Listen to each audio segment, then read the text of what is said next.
Fala, rapaziada do sexto ano, tudo tranquilo, todo mundo empolgado para a aula de hoje. Deixa eu tirar aqui o fone, que eu estava editando a outra aula. Não precisamos ir no fone agora, né? A gente precisa do microfone que está aqui do meu lado. Então vamos embora. Pessoal, a gente vai dar hoje prosseguimento ao assunto água, né? Trabalhando de maneira, vamos dizer assim, multidisciplinar, inúmeros outros conteúdos, né? Então vamos dar prosseguimento, vamos embora. Pegar a nossa famosa canetinha, no caso de hoje eu vou pegar a verde.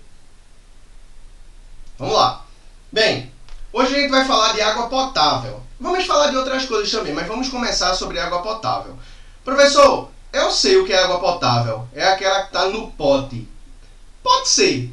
A água que está no pote ela é uma água potável, mas nesse caso aqui, cientificamente falando, a água potável é aquela água que é propícia ao consumo humano e de animais também, beleza? Só que tem um detalhe. A gente vai tecer alguns comentários aqui que podem ser um pouco polêmicos, beleza? Ó, primeira coisa que tu tem que saber é que a água ela é uma mistura homogênea. Como assim? Existe água pura. O que é água pura, professor? Água pura é basicamente H2O. Puro, sem nada. Mas existe a água, basicamente, que a gente encontra por aí, ela é uma mistura homogênea. Lembra da outra aula que a gente falou de homogêneo e heterogêneo? Quando a gente pega água com sal, por exemplo, e mexe, isso fica o quê? Uma mistura homogênea. Por quê? Porque tu não consegue ver as camadas. Mas quando tu pega, por exemplo, água e óleo e mexe, depois de um tempo não vai ficar depositado de maneira diferente a água e o óleo? Vai, exatamente. Ali seria uma mistura heterogênea. A água é uma mistura homogênea. Por quê? Pega a água mineral, caso você compre na sua casa. Pega aquele papelzinho, um rótulo que vem lá. Dá uma olhada. Vai ter magnésio, vai ter cloro, vai ter uma série de substâncias. Tu consegue enxergar isso na água que tu tá bebendo? Não. Então a água ela é uma mistura, porque tem várias substâncias, vários elementos ali. E homogênea porque está misturado e tu não consegue ver a olho nu, beleza? Então a água potável é uma mistura homogênea, como a gente falou, e ela é propícia ao consumo humano e de animais, como também falamos. Mas a água propriamente dita, ela já está potável na natureza? Sim e não. Pode existir em algum lugar uma água que não tenha contaminante nenhum e essa água já pode ser potável. Pode. Mas normalmente não é o que acontece, principalmente aqui no Brasil. Tu não pode chegar, por exemplo, no centro do Recife e tomar uma água do Rio Capibaribe. Você não pode fazer isso. Você até pode, né? No mínimo tu vai ter ali um cólera, né? No mínimo. Uma caganeira, alguma coisa do tipo, né? Então, pessoal, na verdade, a água na natureza ela ainda não está potável. Ela ainda não está propícia para o consumo. Ela tem que passar por tratamentos. Professor, e aí? Existem fontes. Quais são as fontes, basicamente, dessa água que a gente vai utilizar ela como potável? Ó, a gente pode utilizar águas de rios, né? Que é uma belíssima foto. A gente pode utilizar ela de lagoa, né? Nesse caso aqui é uma lagoa. Um lago seria uma lagoa maior, beleza? A lagoa, ela normalmente é feita de forma artificial, tem algumas que são feitas de forma natural, mas é basicamente isso. Você pode pegar também água de geleiras e etc. Essas são basicamente as fontes de água doce, né? Que é basicamente a água que a gente utiliza e dá o nome como potável, beleza? Então vamos embora. Ó, a água, ela pode parecer limpa, cristalina, ela pode não ter odor, ou seja, ela pode não estar fedendo, mas ela pode ter algumas coisas que vai mexer com o teu organismo. Novamente a caneta aqui, ó. Mesmo a água parecendo limpinha, ela pode conter micróbios patogênicos. Ó, pessoal, patogênico é uma palavra que quer dizer doença. Então, os micro-organismos patogênicos são aqueles que podem causar doença. Professor, dá um exemplo? Claro, o Vibrio cholerae, que é a bactéria que causa cólera, né? Aquela doença que você pega quando ingere água contaminada. E na água também pode existir o quê? Substâncias tóxicas. Por acaso tu consegue enxergar quando a água está contaminada com uma substância tóxica? Não. Tu consegue enxergar quando uma água ela está contaminada com uma bactéria ou um vírus, por exemplo? Por exemplo, hepatite. A hepatite, uma das vias de transmissão da hepatite A é através da água contaminada. Tu consegue ver que tem o vírus da hepatite lá? Não. Então, cuidado. Nem sempre uma água que parece estar boa, ela está boa. Beleza? Vamos embora. Bem, para uma água ela ser considerada potável, ela tem que passar pelo que a gente chama de estações de tratamento. Beleza? E essas estações de tratamento nada mais são que locais onde a água passa por um tratamento para se tornar potável. E aí o que é que acontece? A água tratada ela pode conter sais minerais dissolvidos. É aquele esquema que eu falei para vocês. Pega o rótulozinho da água mineral que você vai ver. No próprio ato de tratamento de água, o que é que pode acontecer? Ele pode inserir uma série de substâncias que visam tirar algum contaminante, deixar a água com, vamos dizer assim, com uma característica um pouco diferente. Sei lá, muitas vezes a galera coloca cloro. Então, por isso que dificilmente tu vai encontrar água pura. Por quê? Porque normalmente ela é adicionada de substâncias. Substâncias ruins, professor? Não, mas são substâncias. E muitas dessas substâncias são colocadas nas estações de tratamento de água. Beleza? No caso da gente aqui de Pernambuco, Compesa, né?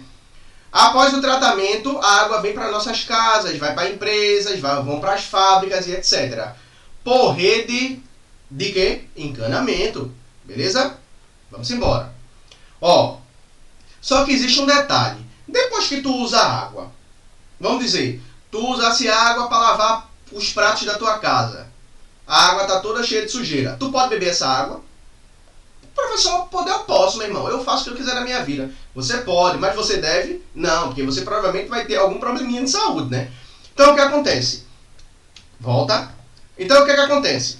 Depois que você utiliza a água e essa água ela passa a não ter mais utilidade para você, ela passa a se chamar o que a gente chama de água residual e algumas pessoas chamam de esgoto. E aí eu vou fazer um desenhozinho aqui rapidinho só para a gente entender basicamente como é que funciona. Ó, imagina aqui que tenham várias casas. Casa,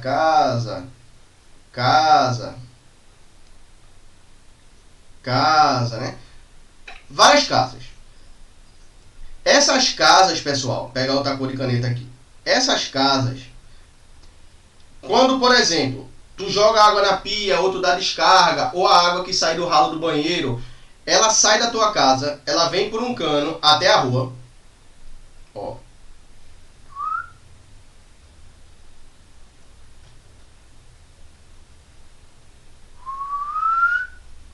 Ela vem por um cano até a rua.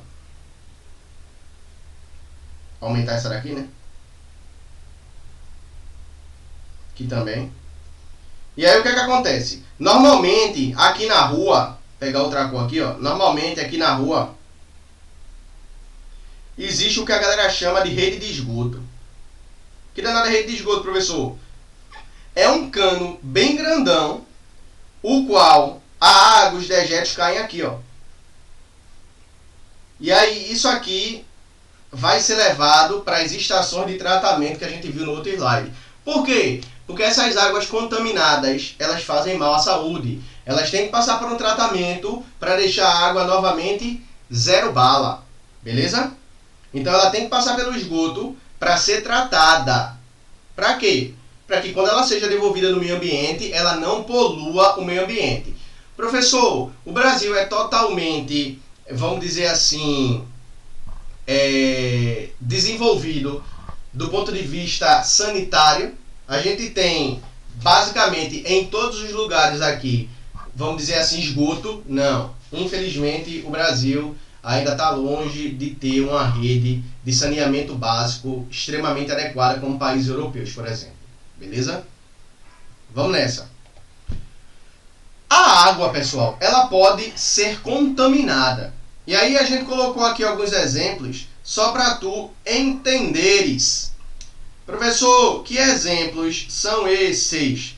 O slide está temando em passa só. Vamos lá. Que exemplos são esses? Professor, na contaminação doméstica, como é que acontece isso? Imagina que a água da tua casa simplesmente tu pega lá, sei lá, lavou os pratos.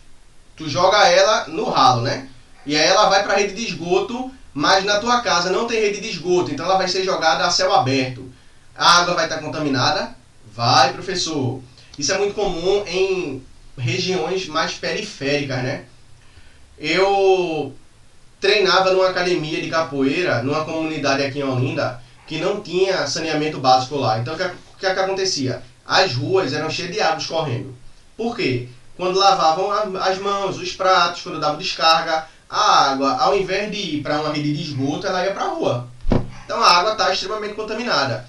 Essa contaminação doméstica ela pode dar-se de outra forma. Vou dar um exemplo. Imagina que passa um rio na tua casa, por trás da tua casa. Aí tu pega, pintasse a tua casa com a tinta e guardasse a tinta por 3 anos. 3 anos depois, tu acha essa lata de tinta no quintal, tu olha, a tinta toda bichada, toda podre. Tu diz, oxe, essa porcaria eu vou jogar fora. Em vez de tu ligar para a loja que tu comprasse a tinta ou para a empresa para descartar essa tinta, tu joga ela no rio que passa atrás do quintal da tua casa. Essa tinta vai contaminar essa água? Claro que vai contaminar essa água. Professor, industrial. Imagina que durante um processo de fabricação industrial, vamos dar um exemplo, a fabricação de tinta. Vamos dizer que essa indústria que fabrica tinta, ela usa água. E durante o processo de fabricação, essa água ela fica suja por algum motivo e ele descarta de qualquer maneira na natureza. Ele joga lá num cano que vai desembocar num rio. Essa água vai contaminar o rio? Vai, claro, porque a água está contaminada. Agrícola. Existem várias maneiras de tu contaminar, de contaminação agrícola, mas a mais comum é através de agrotóxicos. Imagina que, tu vai estar lá regando tuas plantas e jogando agrotóxico para que pragas não matem tuas plantas. Quando vem a chuva, tu acha que a chuva vai levar tudo ou vai levar o que ela quer? Ela vai levar tudo. Vai levar areia, vai levar agrotóxico e isso vai terminar desembocando no rio e vai contaminar o rio com agrotóxico. E hospitalar. Imagina um hospital que do lado dele passe um rio. E aí o hospital jogue seringa, muito bem desenhada aqui por sinal, pedaços de corpo que foram amputados, bebês que por acaso a mãe infelizmente abortou. Imagine que pegasse tudo isso e jogasse no rio. Isso aí é uma contaminação hospitalar, contaminação de água por lixo hospitalar.